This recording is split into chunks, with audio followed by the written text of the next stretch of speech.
Assalamualaikum warahmatullahi wabarakatuh. Kami dari kelompok 9 yang beranggotakan 1. Zakina Salsanabila 2. Fani Ahmad Ahsan Khuluki 3. Riris Chandraningsih akan mempresentasikan mengenai kedatangan dan penyebaran Islam di Asia Tenggara dan Indonesia.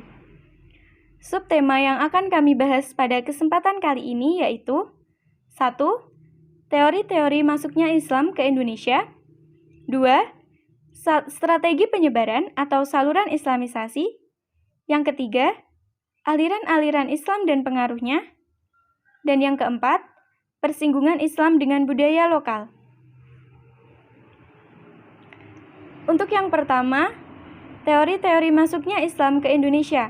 Ada beberapa teori. Yang pertama, teori Gujarat. Teori ini mengatakan bahwa proses kedatangan Islam ke Indonesia berasal dari Gujarat atau India pada abad ke-7 Hijriah atau abad ke-13 Masehi yang disebarkan oleh pedagang Gujarat.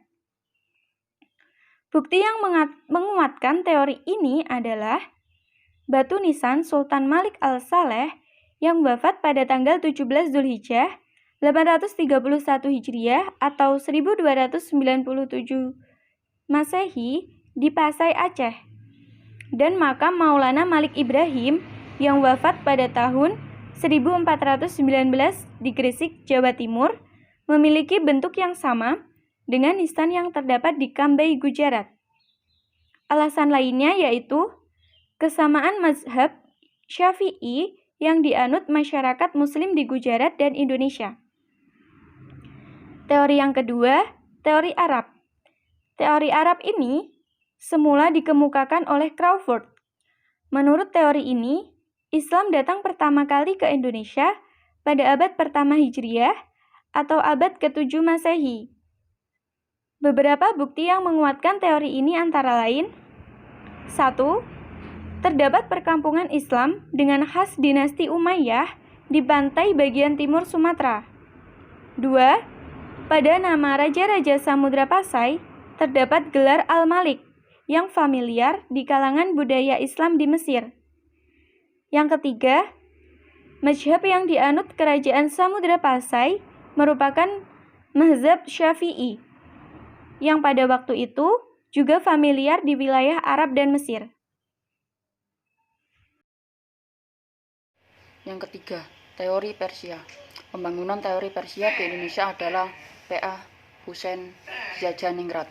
Teori Persia lebih menitik beratkan tinjauannya kepada kebudayaan yang hidup di kalangan masyarakat Islam Indonesia yang dirasakan mempunyai persamaan dengan Persia. Peringatan 10 Muharram atau Asyura sebagai hari peringatan Syiah atas kematian syahidnya Husain. Peringatan ini terbentuk pembuatan bubur Asyura di Minangkabau. Bulan Muharram tersebut disebut bulan Hasan Husain. Di Sumatera Tengah sebelah barat disebut bulan Tabut. Diperingati dengan mengarak keranda Husain untuk dilemparkan ke sungai atau ke dalam perairan lainnya. Keranda tersebut disebut tabut, diambil dari bahasa Arab. Yang keempat, teori Malabar. Teori ini dikemukakan oleh Thomas W. Arnold dan Morrison.